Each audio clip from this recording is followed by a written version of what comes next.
Namaskar everyone. Welcome to the Sarasvati Sangam Project Eminent Scholar Lecture Series. It is our absolute honor to have Professor Michel Danino as our eminent speaker today. However, before I introduce our speaker, I wanted to share a little bit about the Sarasvati Sangam Project first. So Sarasvati Sangam Project is a center of excellence dedicated to advancing and supporting research and dissemination of scientific inquiry grounded in Vedic knowledge. TSSP has several threads of activities to serve its mission. We have original content on TSSP YouTube channel. Please search on Sarasvati Sangam on YouTube. We also support others' efforts such as Prachyam documentary series on Indian contributions to the world. TSSP confers awards such as the Eminent Scholar Award and other research scholarships, as well as grassroots research by acharyas at various gurukuls in India, and is in the process of developing a Hindu science program for high school students. We recently launched a writing competition and a mentor program, which the deadline for that is quickly approaching. And this program is primarily designed to facilitate and enable youngsters in their educational and career pursuits, aligned with and empowered by our shared roots of ancient heritage. Today, of course, we are delighted to have Professor Michel Danino as our Eminent Scholar Lecture Series speaker. Professor Danino is a French-born, but lives in India and has lived in India since 1977. As a student of Indian civilization, he has focused on protohistorical India. Many of you may have read his book, The Lost River on the Trail of the Sarasvati, which is in fact the topic of today's lecture as well. He has taught at various educational institutions, but since 2011, he has been teaching courses on Indian civilization and knowledge systems at IIT Gandhinagar in Gujarat, where he also assists the Archaeological Sciences Centre. So he may share a little bit more about this unique center at IIT Gandhinagar. So looking forward to that. Professor Danino has been a convener of a CBSE committee for the course Knowledge Traditions and Practices of India, which is a 2-volume textbook co-edited with Professor Kapil Kapoor. And he serves on several government and scholarly bodies. In 2017, Government of India awarded him with the prestigious Padma Shri Award for his work on education and culture. It is our privilege to have conferred the 2022 TSSP Eminent Scholar Award on Professor Danino in recognition of his contribution to advance ancient Vedic knowledge through the rigor of scientific inquiry and enhance the present-day awareness of the vast knowledge heritage of India. So today, Professor Danino is going to talk about, as I said, Sarasvati, from river to goddess, a symbol of Indian civilization. And so this topic happens to have the perfect basis definition of the very name of our organization, the Sarasvati Sangam Project. So we are absolutely delighted to have Professor Danino as our eminent scholar speaker today. And with that, I will turn it over to Professor Danino and eagerly look forward to thoughts he'll share with us today. Thank you very much, Aparna ji, and thank you for the kind invitation to present my talk today on the Sarasvati River. As you said, it is largely based on my book, The Lost River on the Trail of the Sarasvati, which has been fairly widely read, in fact, to my surprise, because there are many technical aspects in it, and I did not expect that it would trigger so much interest. But, and it is in fact due for a second revised and enlarged edition sometime when I can find time to do this. So thank you very much for this invitation and for the award. It's an honor for me. And I will straight away go into my topic of examining the major aspects of this river, which is actually an interesting paradox of being the first, if I may straight away give its main characteristic, it's the first river ever in India to have been deified, to have been turned into a goddess, and at the same time to be the river that disappeared. It unlike Ganga, unlike Sindhu, it did not persist. It just went out of the surface of the earth. More or less, as we will see, it's not quite completely accurate a statement. So this paradox of a river that grows into a river and into a goddess and disappears as a river is something quite unique. And at the same time, we will see how it serves as a kind of bridge between two distinct phases of early Indian civilization. Now, before we come to this, I need to give some little history of how this river was rediscovered, because there are lots of popular misconceptions propagated on and on by the media. The media rarely researches the topics that it writes about or speaks about, and this is the case here. So we have a very frequent misconception that the Sarasvati River was identified sometime in the 1970s through satellite imagery. I will present very briefly the satellite imagery part, but it's nothing to do with the identification of the river, because as you can see here, in the 18th century, the very first modern maps of India, I'm not referring to the maps of antiquity or the medieval era, already mentioned a Sarasvati River here, which is located in today's, and you can see my cursor, I'm sure. Let me make it a little bit more visible. Located in what is today Haryana and Punjab. And then there is a Ghaggar or Kankar River, which we will see a little very soon in its modern spelling. And therefore, there is already a Sarasvati River, which is known. Saraswati is nothing but Sarasvati. However, it is not yet, and that is the crucial part, it is not yet connected to the Vedas. It is just a local name, which is noted by this geographer, James Rennell, very distinguished geographer and cartographer of the 18th century. So let us move on. We have these two rivers named here. And then, I'm abridging this story, which is in full in my book, we have in the 19th century a different stage when now the Vedic literature comes into the picture. What is the Vedic literature about? Very simply and in summary, it is that the Rig Veda mentions 72 times the word Sarasvati. Sometimes clearly as a river. For example, when it says it flows Giribhya Samudrat, from the mountain to the sea. Or when it says it is in full flow, or it is impetuous, or it bounces on the sides of the mountain, and so on and so forth. So there are physical descriptions of a river and also its exact location between the Yamuna and the Satluj, which is a very rare geographical indication in the Rig Veda.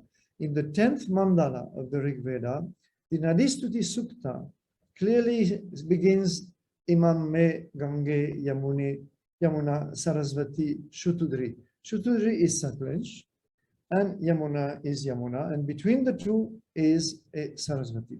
Now, when these Vedic texts began to be read by Western scholars, of course they were known to Indian Vedic scholars, but they were not much concerned by, the typical European questions which were asked, which are when, by whom, where, and how, and so on.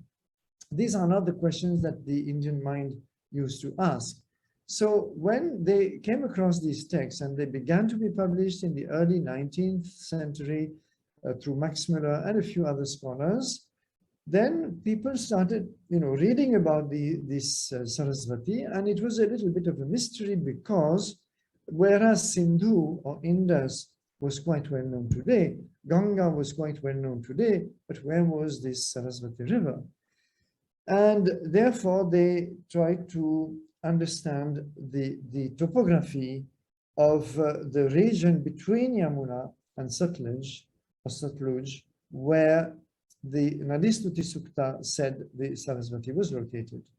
Now, it so happens that in the early 19th century, the British had conducted a number of topographic surveys of that very region for military exploration. I will skip that historical context. They wanted a route that could drive them straight into Sindh without having to pass through Punjab. Eventually, they did not use it, but they found, and there were several military officers who took part in those surveys.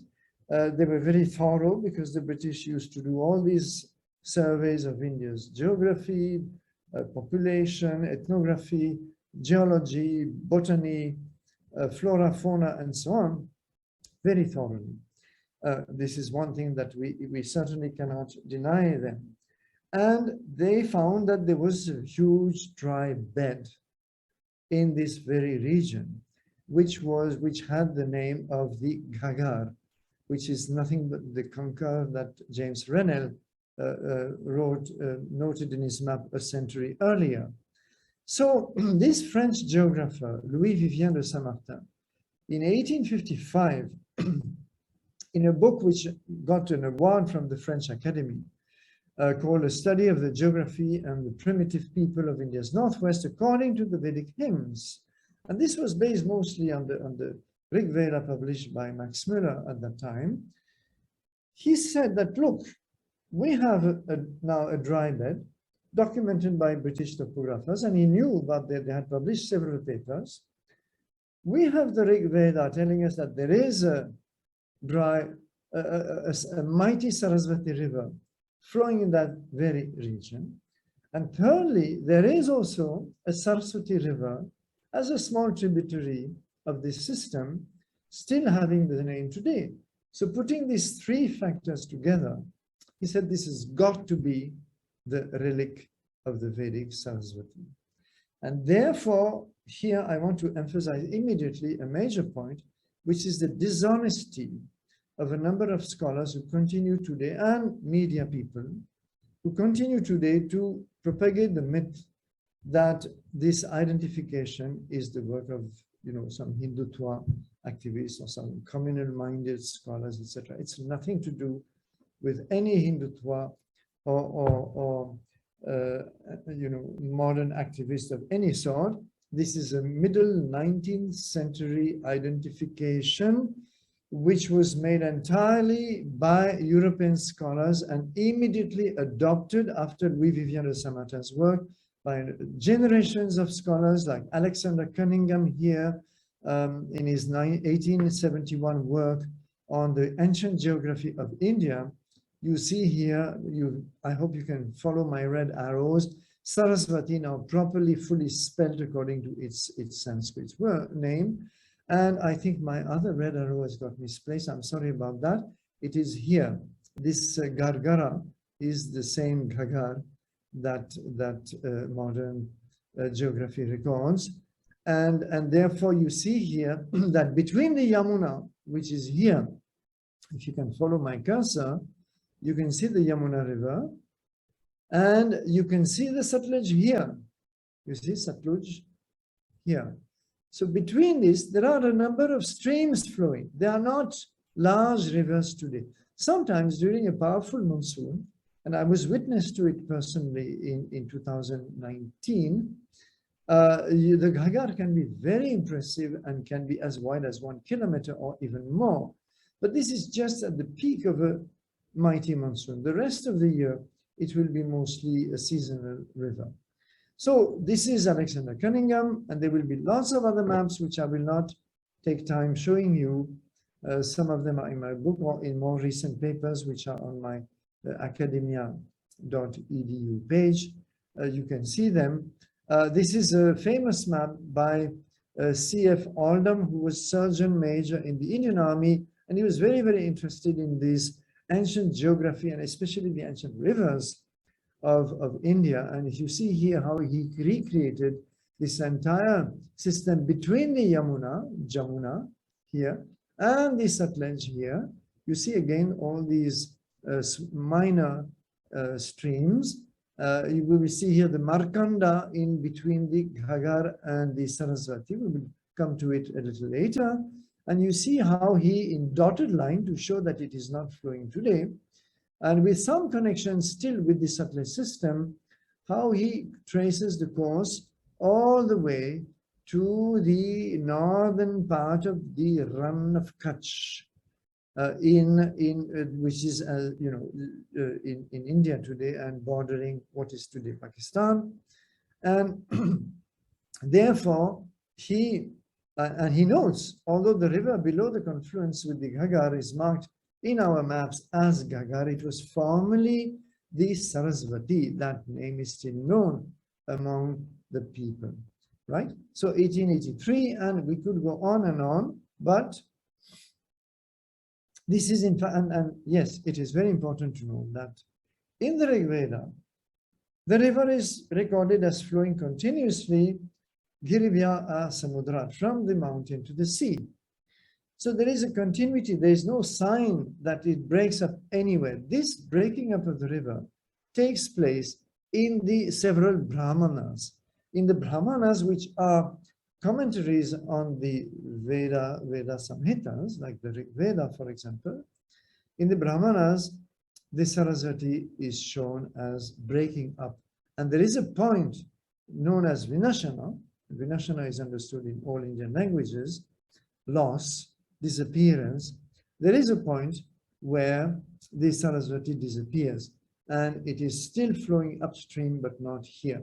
This is a map created by the French Indologist Louis Renou, who adopted, as many or almost all scholars, the identification between the Ghaggar and the Sarasvati, placed Sarasvati on the map, and showed that in the time of the Mahabharata, for reasons I will not develop, but there is the well-known pilgrimage of Balarama along the bed of the Sarasvati, starting from Prabhas, which would be perhaps the ancient Prabhas, would be perhaps somewhere in this region of northern Gujarat, and upstream going towards the Sarasvati, passing the Vinashana and going all the way to the source. So this is the map that Louis Renou recreated. And therefore what we see is that in the evolution of Indian literature, the river keeps receding. In fact, there is one fine scholar, O.P. Bharadwaj, who proved that Vinashana itself, this point of disappearance, moves further upstream, eastward, as time passes in the literature. So, without further details, let me show you now the present-day Ghaggar system. But I remind you that during powerful monsoons, the Ghaggar can still flow all the way almost to the Pakistan border. This is the international border here, right? And you can see that it's a complex system. I'll come back to this complexity very shortly. It has many tributaries which are detected as paleo beds, paleo rivers, and some of them flow, but for a short distance only. And again, we have the Markanda here, and we have this Saraswati in Haryana, which flows almost past Kurukshetra and Pehova. And there's a famous inscription in Pehova recording its existence many, many centuries ago. So this is just a view to show you that between the Yamuna and the Satluj, which are two Himalayan rivers, they are coming down from distant glaciers, and they are perennial because they are connecting to the higher Himalayas. We have all these rivers which may have been having higher sources once upon a time, but now are diminished rivers, not as diminished as it looks, because actually their waters are diverted to agriculture in the northern part of Haryana and Punjab. And therefore, when they get a little water, this water is not allowed to flow very, very far, except during powerful monsoons. I continue with now the archaeological connection. because this is another side. We have the geographic, geological, topographic part of the story. We have the archaeological part of the story, and we will have the cultural or literary part of the story coming up later. So now for the archaeology, and here something very important happened, because as we will see, all archaeologists were in agreement that this was the Sarasvati. However, 1941, this famous explorer, Mark Orenstein, who was very famous for his explorations of remote, forbidding regions of Central Asia, like what was known as the Chinese Turkestan in those days, and where he recovered a lot of Buddhist manuscripts. He worked in Iran, he worked in Balochistan, he had a tent in Kashmir where he lived, I think in Gulmarg, for many years, all alone with his dogs. And he was really an intrepid explorer. And at the age of 78, he decided that this region of Bikaner and Bahawalpur, Bikaner is today northern Rajasthan, Bahawalpur is the Cholistan region of Pakistan, deserved an investigation because he suspected that the Harappan civilization, which was known as Indus Valley civilization, confined supposedly to the Indus Valley, was expanding further eastward into what would be today, the Indian Punjab and Rajasthan and Haryana. So he went on an exploration, initially with automobiles provided by the Maharajas of Jodhpur and Bikaner, and later on camelback and on horseback. And again, to cut a long story short, he discovered in some parts of this region absolute evidence of Harappan culture. And therefore, this region had been part of Indus or Harappan civilization. I'm now dropping the term valley in Indus because Indus Valley civilization, which we continue to use, unfortunately, is not a correct term. The civilization extends all the way to Uttar Pradesh, all the way to Gujarat, which has about 800 sites relatable to Harappan culture, and into Balochistan, almost all the way to Iran and so on, and into Central Asia even. So very extensive civilization. And in his 1942 paper, entitled A Survey of Ancient Sites Along the Lost Sarasvati River, once again, complete acceptance of the identification between the Ghaggar and the Sarasvati, he gave this proof of the existence of Harappan culture in that region. So again, I have to abridge that long story, which is in my book, and this is a summary of the type of consensus that was obtained starting from Louis Vivien de Saint-Martin in 1855, with more geographers, more geologists. I could actually add a few names now. A lot of Indologists, including Max Muller himself, all the way to Louis Renou, and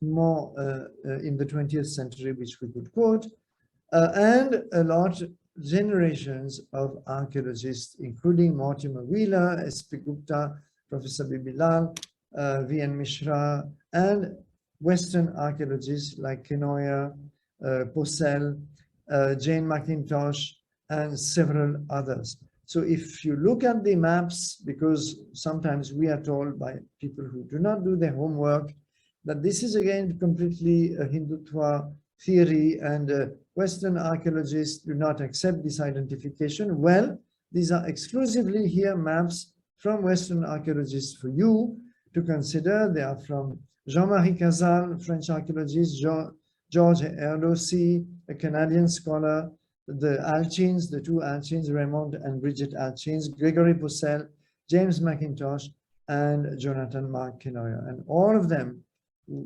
use the word Sarasvati on their maps. So therefore, we have to at least, accept the basic facts and the consensus that was built around this identification. Now, let us look briefly at the distribution of Harappan sites that that became clear after independence and the partition of India, after independence, Indian archaeologists became kind of divorced from the Harappan sites that had been located in the Indus Valley, and barring a few which were now identified by Orenstein and his successors, there were no Harappan sites in India. There was one in Rupar, there was one in Gujarat, Rangpur, and that was all. So they conducted lots of surveys. A. Ghosh, Director General of Archaeological Survey of India in the 1950s, and many of his successors and other archaeologists from not only ASI but other institutions conducted surveys, each of them adding sometimes dozens, often hundreds of sites to this complete description of Harappan civilization. Even this map cannot do justice to the density of sites. This is for the urban phase, mature or urban phase of the Harappan civilization between 2600 and 1900 BC. These dates are important. Let us keep them in mind.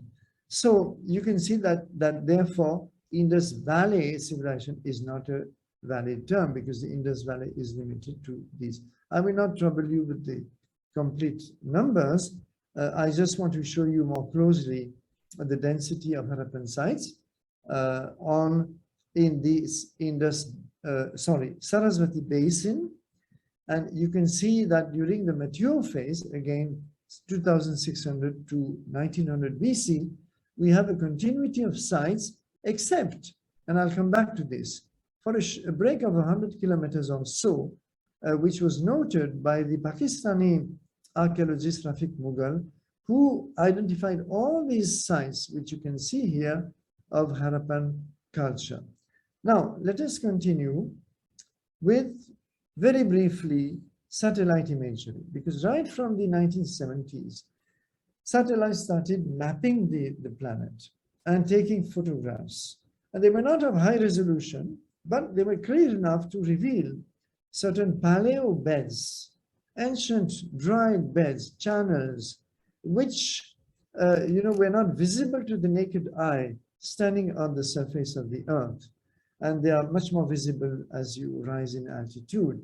So here there was already a theory in 1980, this famous paper by Yashpal and others showed that there were connections between the Yamuna on the one hand, the Satluj on the other hand, and the Sarasvati River, which they marked as Ghaggar, and the Sarasvati is also shown here.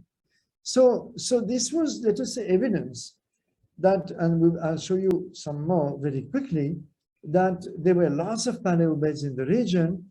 It had therefore a very complex hydrological history. The problem with satellite imagery is that by itself it cannot supply any dates. Dating can come either from geology. You capture sediments, usually through coring. You take cores of sediments and you date them. There are many isotopic methods to date sediments, or through archaeology, where you excavate a site and you can date through various methods, radiocarbon, TSL, OLTSL, and others. You can date actual relics of bones or charcoal or pottery, etc. So satellite imagery cannot give you such dates. It can only tell you that this is what is seen on the landscape. And in fact, many more of these paleo beds came to light when ISRO took up systematic studies of the Sarasvati bed. And you can see here in Western Rajasthan, coming to the international border, you can see ISRO's mapping of this huge paleo bed reaching 7-8 kilometers in width at some point. This yellow cross here is Kalibangan, the Harappan site of Kalibangan, but there are other sites, and in fact many more than they show here. And what's important to note is that just because you see such a huge paleo beds, first of all, doesn't mean that you can see it on the surface. This is actually not a real depression. There is no valley. It is just that the vegetation is different. The vegetation is different because it still thrives on underground moisture, which is what the ancient river has left behind. And in fact, even the British topographers of the early 19th century had noted these wells of fresh water all along the bed of this huge Ghaggar dry bed, which they could be used even for a moving army, whereas a little distance away, you will not have water at a shallow depth as you get here, and the water may be brackish. It may not be potable, whereas it is here. So these are some of the visible signs of the relic of this river, but there is no deep depression, shallow depression at times. And also we should not imagine that there was a river of 8 kilometers flowing at one given time. This may be a river that kept shifting a little bit here and there and, you know, meandering through this wide bed and widening it in the course of time. In fact, the ISRO identified not one, but many paleobeds. You can see all these are identified paleobeds of the ancient Sarasvati system, ending at different locations in the run of Kutch. So a complex system, because all this wide plain, this, as it is called by geologists, the Indo-Gangetic, Indo for Indus, Gangetic plain, where you can walk almost from Lahore to Kolkata if you select your route without encountering any height and any visible sharp change in ground level.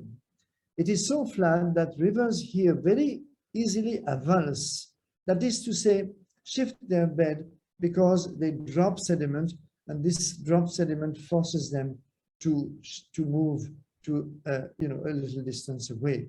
Another factor could be tectonics, and this is a seismic zone. So any change in level, even a few feet, may also divert the course of rivers. And this is the complexity that we see reflected here. I'm going to move a little faster through more recent studies of more paleobeds identified in the heart of Haryana here, and where all these are now connected clearly to Harappan sites, like, for example, Kalibangan, Rakhigarhi. They are all located on major paleo channels, though some of them are a little distance away. Not all necessarily are.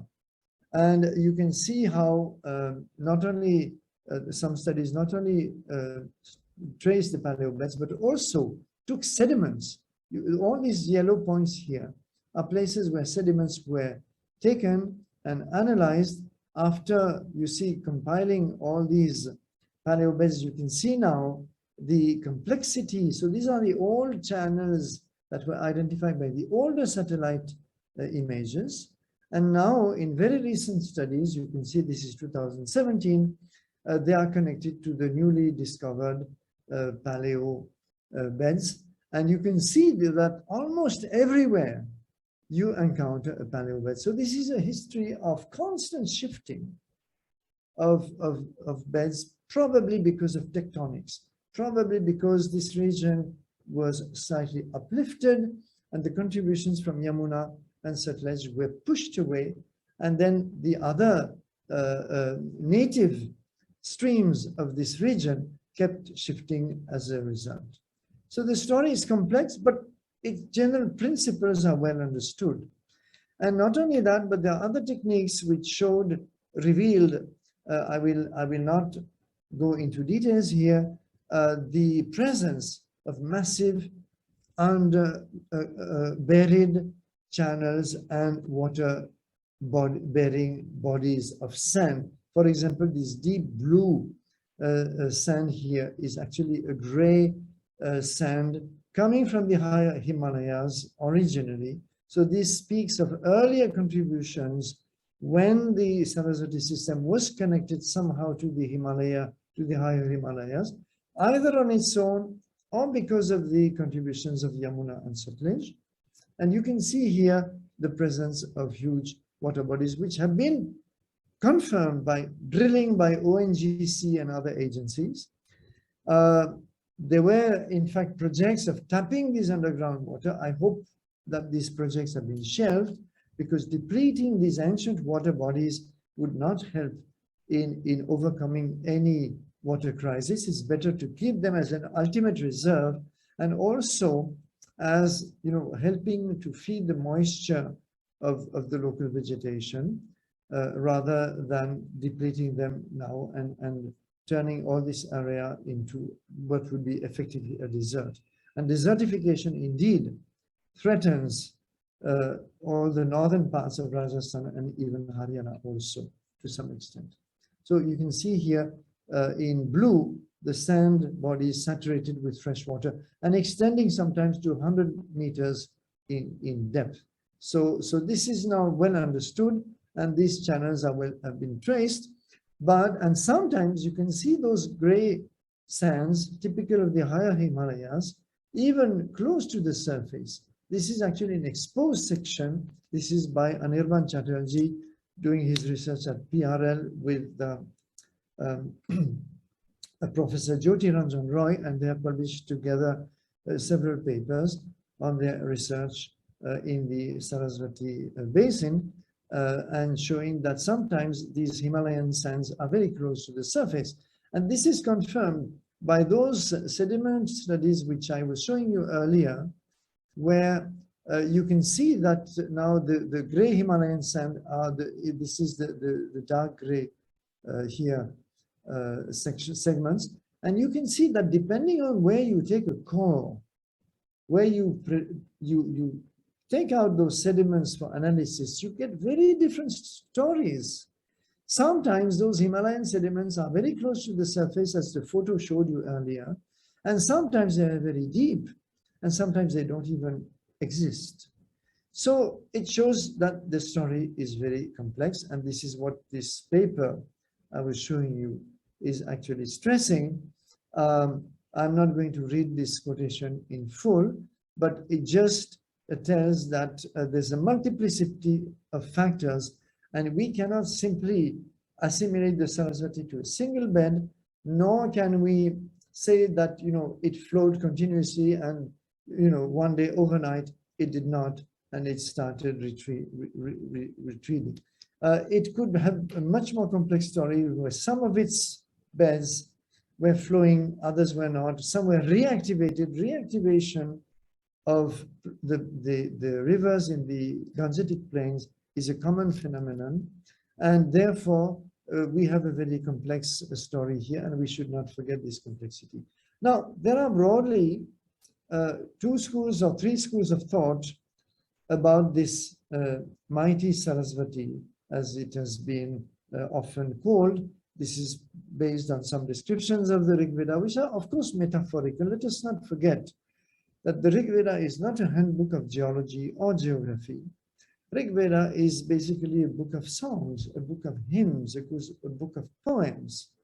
And though it may be possible to read between the lines or between the songs, we should understand that Rig Veda is full of metaphors, images, poetical devices. So therefore, when it says Gange, Yamune, Sarasvati, Shutudri, certainly it means that the Sarasvati is between Yamuna and Satluj. But when it says that there is a mighty Sarasvati, we cannot translate this into so many cubic meters of water per second.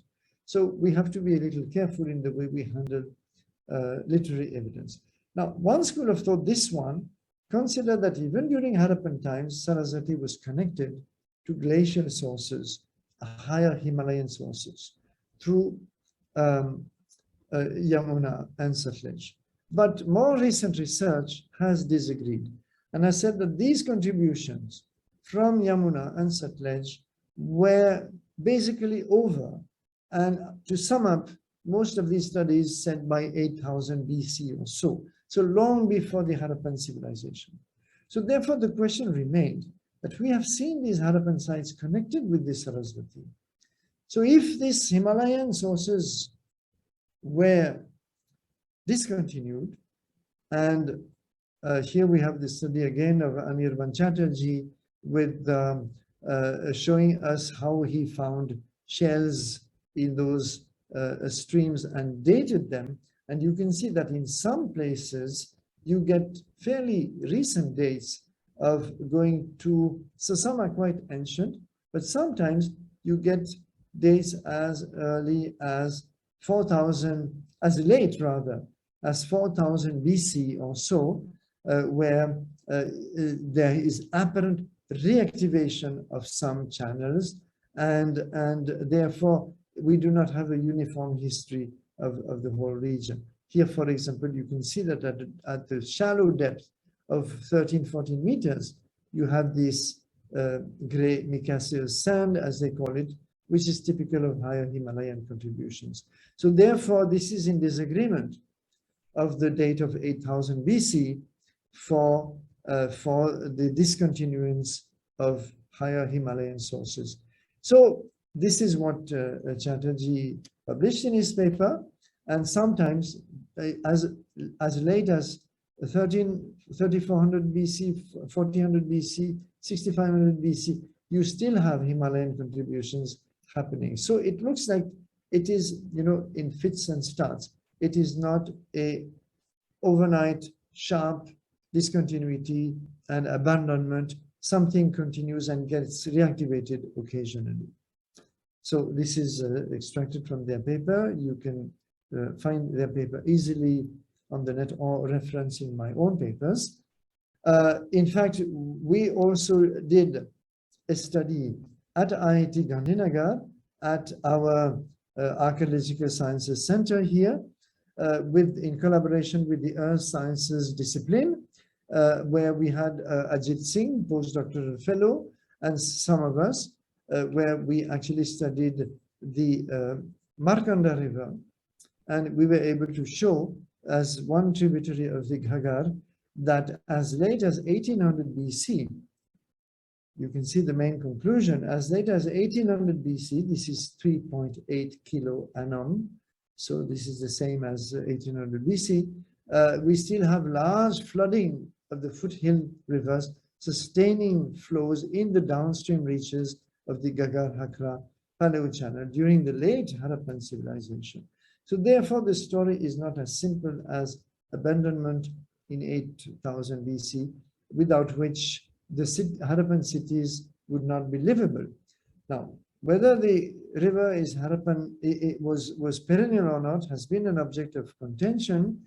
Some studies wanted that all the rivers were basically dried up, had ceased to flow, whereas some others, as I showed you earlier, wanted still activation all the way to 4000 BC, which is very close to the beginning of the Harappan civilization. And if there are no rivers flowing during Harappan times, how do you explain that some Harappan cities, like Kalibangan, you see, on the dry bed of the river Ghaggar, or this is Banawali, and you see the map of the Archaeological Survey of India on the dry bed of the Sarasvati, or Birana on the dry bed of the Sarasvati, all three, these last two in Haryana, the first in Rajasthan. How do you explain that these cities are built right on the river bank? It would make no sense at all if the river was dry. And moreover, these cities are trading posts, trading centers. They need river communication for faster trade communication. Otherwise, they will depend purely on bullock carts, and you cannot be an effective trading center on that basis. So therefore, the archaeological evidence confirms some of the recent findings that you can have a perennial river even without Himalayan sources. So this is the thesis which I've defended in my recent papers, and which I will take up again in the new edition of my book. And you can see confirmation of this, that there are indeed lots of Harappan sites on channels of the Sarasvati system during the mature Harappan phase. So this is further proof. Now, I will skip my scenario here because I've already summed it up in my discussion, and I will move on to the last part of my talk today here, which is that this is a summary. You see here Sarasvati in full flow during the pre-Harappan phase. Then this map I had already shown earlier, there is a first break noted in Cholistan, which seems to indicate by 2700 or 600 BC, there is already a breakup in the river. The river is no longer able to push all the way into the Rann of Kutch. And these Harappan sites here are fed directly by an arm of the Satluj. Then something dramatic happens around 1900 BC. And around 1900 BC, you have an abandonment of the central basin of the Sarasvati. Kalimangan and all other sites are abandoned. There are lots of late Harappan sites which have reverted to a rural lifestyle. Urbanism collapses, the cities are abandoned, but all these rural sites multiply because there's still water flowing directly from the Shivalik hills, but they are not able to sustain cities, and the whole spirit of what makes an environment of urbanism has disappeared. And in case you do not trust my maps, this is another study by Italian and British archaeologists, which show that there is a complete gap now during the late Harappan phase compared to the mature and early phase. There is an abandonment, and even this red point which they show here is actually a mistake. It does not exist as a late Harappan site. So this abandonment is confirmed. These are also the maps of my colleagues, Professor V.N. Prabhakar, which show the post-urban period, where again you see that there are no late Harappan sites in the Sarasvati basin. So this confirms that the river has collapsed, basically, and only the streams close to the hills, Shivalik hills, keep feeding the late Harappan sites. So therefore, let's keep in mind this date, approximate, of course, it would not be an overnight phenomenon, but around 1900 BC, there's a major break. And this is going to create a major problem, which is why we have a supposed controversy today, which is that Sarasvati is associated with the Rig Veda, with the early Vedic literature. And as you know, the Vedas are supposed to have been composed by so-called Aryans. I actually object to this very term of Aryans because there are no Aryans in the Rig Veda.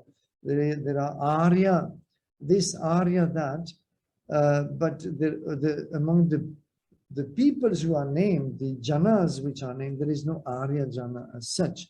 You have the Purus, you have the Kurus, you have the Bharatas, you have the Druyus, you have the Anus, and so on and so forth, but you don't have Aryas.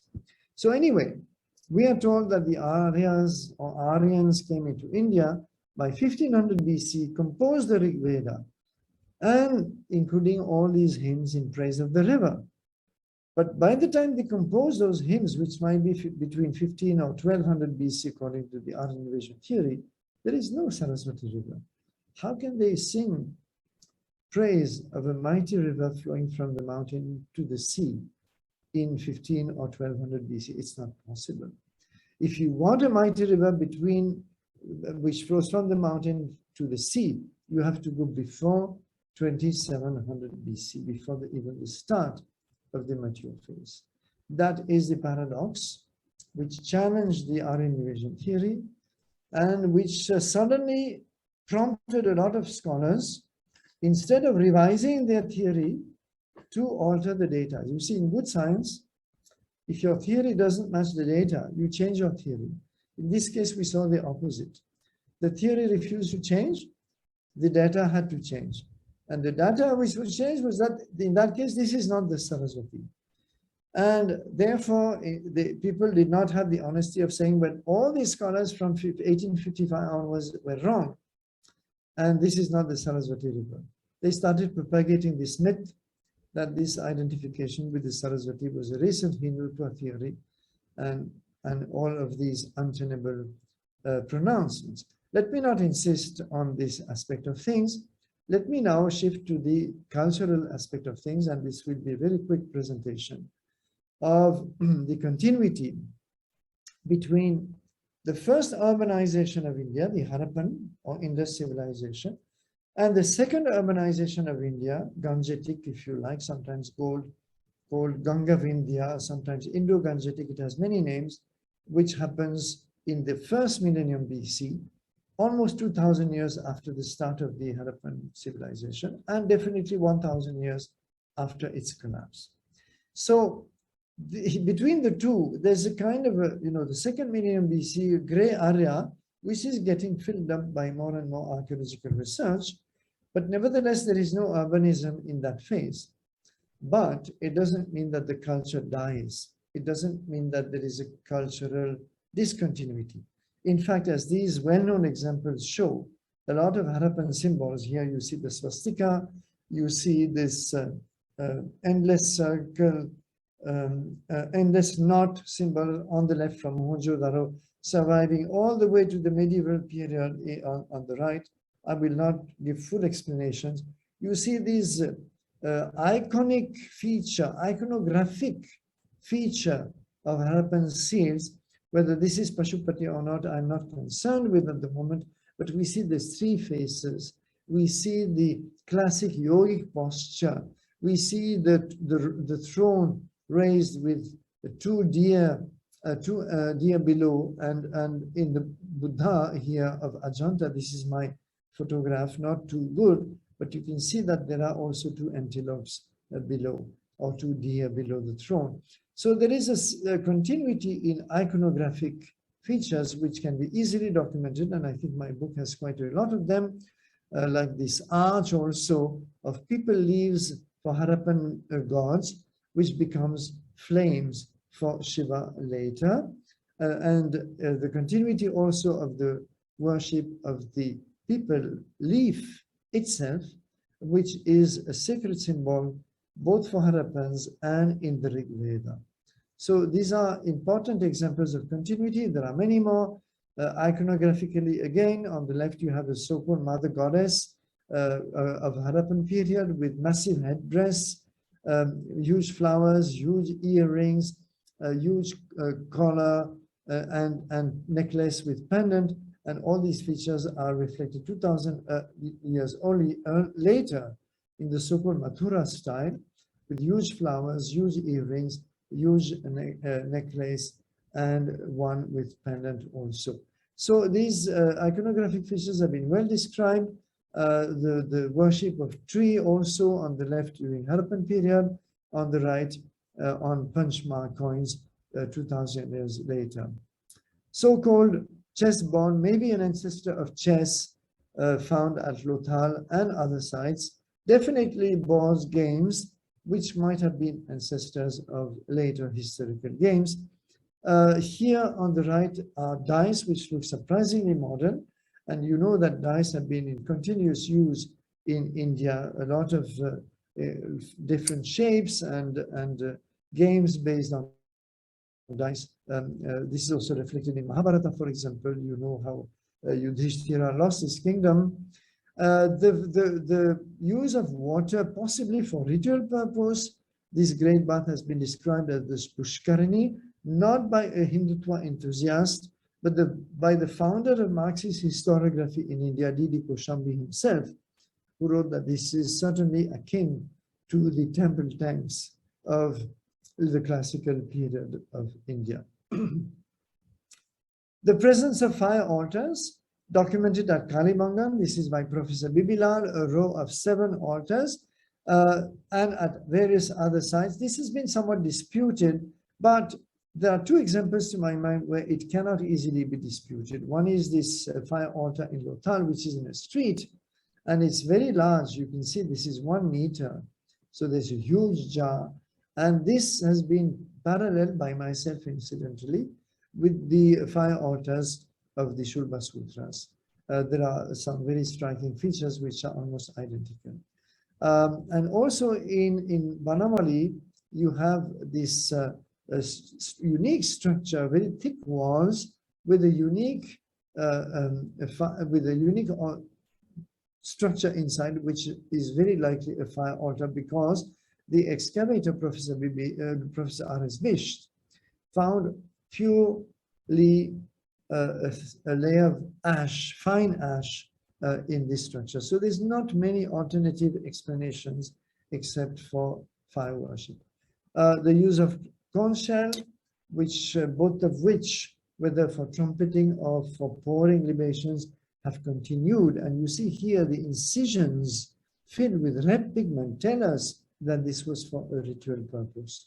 So these are very striking examples of continuity. There would be many more. The cult of the mother goddess itself, the use of sindoor at the parting of the hair, not on too many figurines, but this is from Balochistan, still identified as such. And also this yogic posture, which I have already highlighted, and the shivling found at Kalibangam, and also one more of stone at Harappa. Whether this is a cult of Shiva directly or not, we should be cautious before concluding, but definitely there's a continuity in the object of worship. This much we can say. There is also a Trishul, very commonly depicted, and it is one of the signs of the Indus script. In fact, various motifs like the slaying of a buffalo, which remind us of classical motifs or stories later. Presence of these figurines, which have also again suggested a kind of a yoga practice. The word yoga may not have been in vogue, but that of course we cannot assert, but something of the sort, even this so-called priest-king in deep contemplation, also giving us examples of continuity with the way the cloth is draped over the left shoulder, the trefoil design, and also the position of this bead holder, where Orthodox Hindus often wear some jewel or some blessing or some rudraksha or some object even today, including also at the center of the forehead. So there are lots of examples, and therefore we have a very distinct cultural continuum between those two urbanizations of India. I'm not going to read those quotations, which I deliberately take from Western scholars, since our what shall I call them? Our protesters, our objectors, continuous objectors, always wish to portray these assertions from a communal angle in India. There's nothing communal about them. Good archaeologists very well know, whether they are Indian or not, that there is no cultural break between those two civilizations. As Kenoya says here, no significant break or hiatus. And therefore, the previous concept of dark age between those two urbanizations is no longer valid, says James Sheffer, another US archaeologist. And what is the bridge between those two urbanizations is precisely the Sarasvati. As Sarasvati dries up, it forces Harappans to migrate, and much of the migration takes place eastward, across Yamuna, across Ganga, into the Gangetic region, where the second urbanization of India is going to take shape. So to sum up the long journey of the Sarasvati, and this is a picture which I have actually behind me, always on my wall here. It's a photo of the Sarasvati in the Gangai-Kondacholapuram temple of Tamil Nadu in its classical form. You see here the pot symbolizing the river. You see a palm leaf manuscript in another hand symbolizing the Veda. She also utters the Veda. She's a river, she's a goddess. She is teaching, this is the mudra of teaching the Vedic law, the Vedic knowledge, and this is a rosary, that is to say mala, which is also the attribute of Brahma, and of course whose consort is none but Sarasvati herself. So her long journey, to sum up, is that in the Rig Veda, Sarasvati is only the goddess of intuition. And you know, all these hymns are actually praying to Sarasvati to impel our mind, to inspire our mind, when she is purely a goddess. But in the Yajurveda, she becomes the goddess of speech, because you know, inspired speech has to be uttered. So therefore, she becomes the goddess of Vaj. Once she is the goddess of speech, very naturally she becomes the vehicle of knowledge, because knowledge is orally transmitted at first, and then the arts, and then, of course, later, education. And there's a beautiful paper by an American scholar showing how all the older attributes of Sarasvati in the Vedic literature are transferred to Ganga, goddess Ganga, in the later classical literature of India. So there is, again here, you know, a bridge between the two. And therefore, as I said, Sarasvati River's disappearance led some of the late Harappans to migrate eastward and may have acted as a bridge between those civilizations. And therefore, in a way, the river was lost, but there was also a recovery once the second urbanization took shape. So I'm using this motif of loss and recovery, which I borrow from my esteemed elder friend and colleague, Professor Kapil Kapoor, a great scholar of India's intellectual traditions, where he shows that India has gone through cycles of loss and recovery.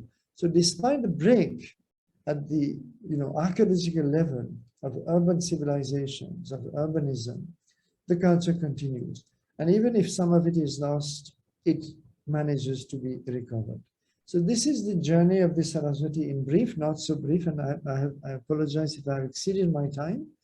But it's a very complex story at all levels, at the literary level, the cultural level, the archaeological level, the geographical, geological levels. And I attempted in my humble way to synthesize all these different threads. And I hope to bring out sometime soon a revised edition of my book where we will have all the latest research on it together. Thank you very much for your kind attention. And if there are questions, I will be happy to take them. Thank you so much, Professor Danino. This was, as you said, a very comprehensive but a very concise description of a multifaceted insight into Sarasvati and the history around it. We request audiences to ask questions by typing in the chat window. In the meantime, I wish to know from your research into this and your exploration, what is the significance of this whole topic from your perspective? So we've gone many thousands of years in the past. Why is it important to know about Sarasvati in 2022? You see, in a way, the media debates, however ill-informed they have been, and they're very, very ill-informed, sadly, all these media debates would answer your question. Why should people be bothered? Why do we have constant articles on the nature of the Harappan civilization, the authors, this DNA, that skeleton, and so on? Because simply people want to understand their roots. And this is not uniquely Indian. All over the world, I was brought up in France, and people want to understand, where does it all come from? How was this country formed? What are our ancestors? Were there the Gauls? Were there the Celts? Were the Celts? Were there someone else? So it is a need, I think, deep down in the human being to understand the past, not exactly as a historian would, but in a way that you need to relate to something. You need to belong to a story. You need to belong to a stream of civilization or culture. You need to have some reference points. Otherwise, you become a small individual totally cut off in time and space. So that need is, I think, very deep, and it is justified, and it should be nurtured and you know, fed in the right way.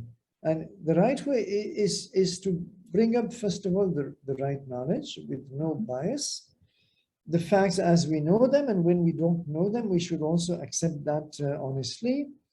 Or if facts are doubtful sometimes, or if there are multiple contradictory narratives from, you know, ancient sources, that also happens. So we have to understand that recreating the past is not a simple affair, and therefore we have to do it cautiously. But you know, when I've shown some of these slides, especially the last part, even in schools, and I ask them questions, what do you see there? They immediately relate. They say, oh, that's a game of chess.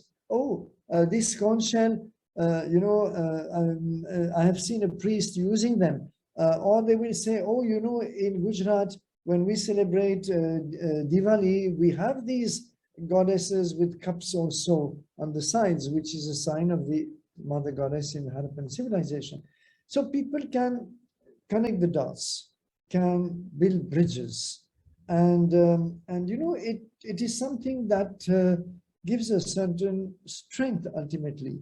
It should not degenerate into hollow chauvinism. We all agree on this, but it gives strength to know that you belong to a certain stream of civilization that has persisted through highs and lows, through loss of and recovery, as I said, and that managed to survive, and possibly, as often is stated, the Indian civilization might be the only one that has survived continuously for all these millennia. The Chinese sometimes claim it, but you know, the Chinese has gone through this cultural revolution and this very deep uprooting that the communist regime has wanted. In fact, it was not an accident. So therefore, there is a break, definitely. Japan claims also some, you know, very ancient traditions, fine to some extent, but I think all said and done, the massive continuity that we find in India and the antiquity of this is unrivaled. It doesn't mean, however, that we should try to push this antiquity unnecessarily, as some enthusiasts try to do, and we need not claim, you know, tens of thousands of years or something like that. We have to be clear on our definitions, and archaeologists, for example, define civilization as the growth of urbanism. So there is culture before civilization. The Neolithic, the Paleolithic cultures had a lot of culture, but they didn't have this sophisticated stage of social development which urbanism implies. So if we are clear on what we discuss and our concepts and our definitions, then we can be reasonably objective, and then we can still assert that yes, Indian civilization is certainly 4,600 years if we take the urbanism as a criterion. And it is something that, you know, ordinary people are keen to understand. They want these reference points and connections. So this is my longish answer to your question. Thank you. So actually, all the things that you said are precisely the reason why I'm very passionate about this topic and why we even called our organization the Saraswati Sangam Project. But this is not my area of research. So of course, this is an opportunity to learn from researchers like yourself. But then you mentioned, and I'm very aware of this, you know, dishonesty, and you have a paper around this on this topic even. Given the fact that you showed evidences that go back 200 years, and yet this is not an established truth, even though more and more data, as you even showed, is available on the topic, why is this topic not getting settled? And of course, around the dishonesty, both of researchers and of course of the media. So my question really is, how do we move towards being unbiased, rational in putting this question to rest in terms of there was a river, there was a civilization, and now let's talk about the richness of it and antiquity of it. So yes, absolutely, you have put it well. Why should there be such lack of acceptance of basic facts? And here the basic fact, for example, is that this identification of the Ghaggar and the Sarasvati is certainly 170 years old. So I think the reason has been this Aryan controversy, kind of pulling the Sarasvati into the dock and asking Sarasvati to bear witness one way or the other. And Sarasvati clearly bears witness in the sense that if you really want an Aryan invasion or migration into India, you have to put it around 3000 BC. But that no longer suits the proponents of that theory, because then it implies that the Harappan civilization is contemporary with the early Vedic literature. And then there is a problem. What will be the cultural nature of the Harappan civilization? Is it Vedic? Is it late Vedic? Is it early Vedic? What is it? Or is it parallel to Vedic developments? But don't forget that the territory of the Vedic, the Rig Veda, the landscape of the Rig Veda is Sapta Sindhava. Sapta Sindhava is very precisely the Indus and its 7 tributaries and the Sarasvati, and that is the Harappan landscape. So we have a match in space, and we seem to have a match in time if we accept the evidence provided by the Sarasvati. And this is not something that, some historians are ready to accept. And as I said, instead of changing their theory, they prefer to change the facts. But you can't change the facts forever. So let us see, we have to persist and tell our story as we see it. And then we will, after some years, there was, I think it was Max Planck, who had that brilliant quotation. I'll not be able to say it word for word, but almost, he said, a new, and he was talking about physics. He said a new theory does not get acceptance because people change their mind. They don't change their minds, very rarely. It gets acceptance because the old generation dies, and the new scholars come and they accept the new theory. So this is how a new theory gets acceptance. So we have to be patient and wait for some of the old schools to, kindly move to another world, and then perhaps we'll see something different. Anyway, I will also be moving to some other world, and I will not see the result eventually. But in the meantime, of course, you're doing tremendous work. So you also mentioned in the passing that the Indian Indologists or Indian based researchers are discounted under Hindutva. That's another way of deflecting the facing of new way of thought and accepting the theory.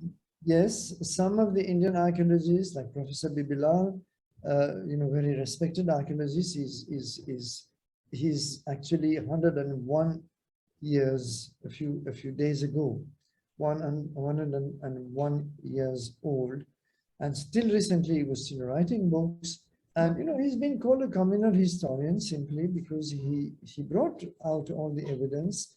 He's not the only one to have done it, but he discussed it extensively. I mean, since the 1990s, he decided that this whole Aryan invasion or Aryan migration story was not in consonance with archaeological evidence, at least. And he has also brought out literary evidence, which other scholars, of course, have also done. So when the problem is that when you deal with Indian scholars, then they are dismissed as communal or Hindutva or this or that. And Western scholars, they are not discussed. If they take a similar stand, like Jim Sheffer or Ken Oya, at least in his earlier years, or some others, for example, the Greek scholar Nicholas Kazanas,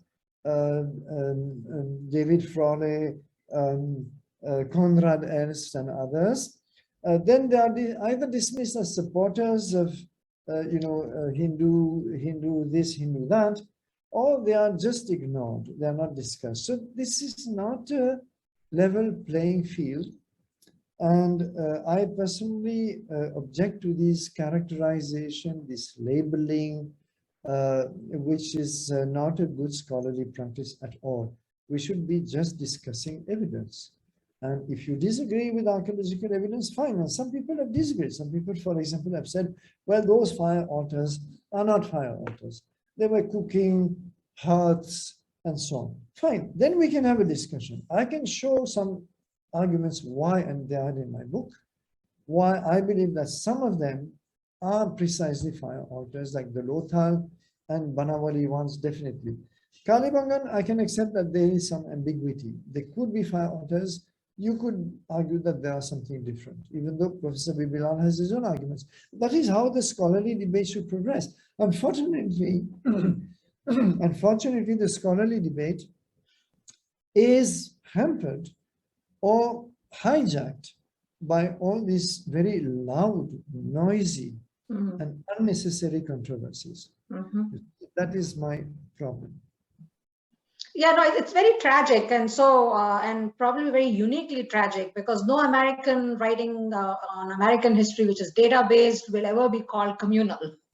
So that specific unique treatment to our antiquity and history is really tragic. There's a question here that asks you about if there's an earliest date you can put on Harappan Saraswati civilization based on hydrology and geologic evidence. Yes, so this earliest date will not depend on hydrology or geology. It will depend purely on archaeology, because there are hundreds of radiocarbon dates collected from dozens of Harappan sites, both in Pakistan and in India.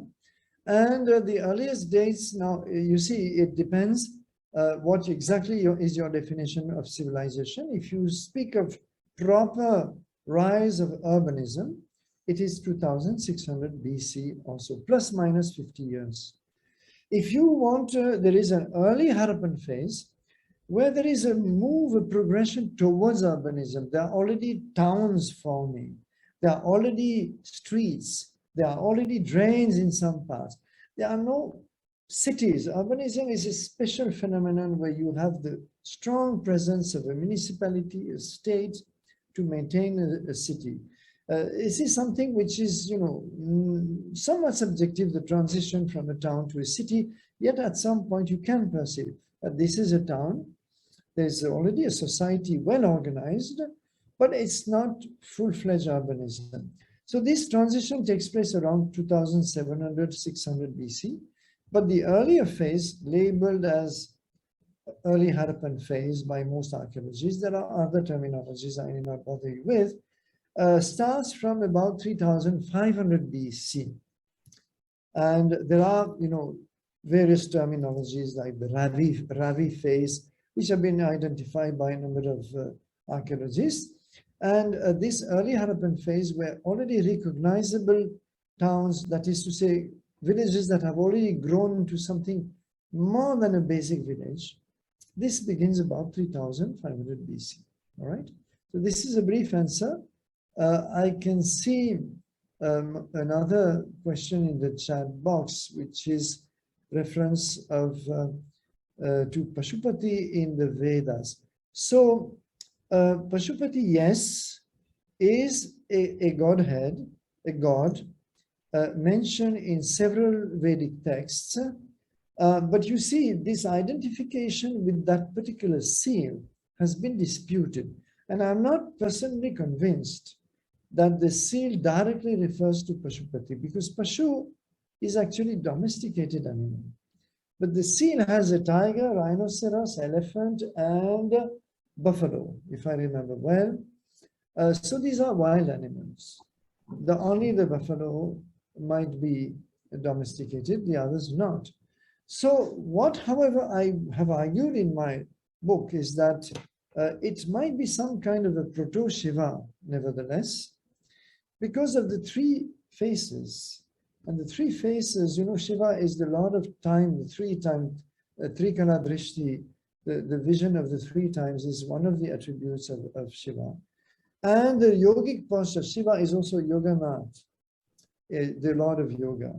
So I'm not asserting that this is Shiva proper, but it could be a kind of proto-Shaivite cult, which later on developed, later or not, because the word Shiva appears in Yajurveda. Shiva is an identified god is in Yajurveda. In Rig Veda, there is no Shiva, but there is Rudra, which becomes later an aspect, a facet of Shiva. So Shiva is a Vedic god. People often say that Shiva is a Dravidian god. They don't know what they're talking about. They don't read the texts. Shiva is a Vedic god. Of course, he's very popular in South India, no doubt about it, but popular also in large parts of North India, no doubt either. And therefore, I would argue that this particular seal connects us to a Shiva-like cult. Pashupati or not, I don't know. And there is probably no way to prove or disprove, right? So I think we have come to the end of the questions and maybe the end of our time also. Yes, we have. I think we can wrap up with that. So I would really want to thank you very much for taking the time to join us today and connecting us with the reason for the name of our organization. Thank you very much for this lecture, and everybody, thank you so much for joining us. We have a similar eminent scholar lecture coming up in a week by Professor Subhash Kak. So I hope you will tune in back again. Thank you very much. Have a wonderful rest of the day.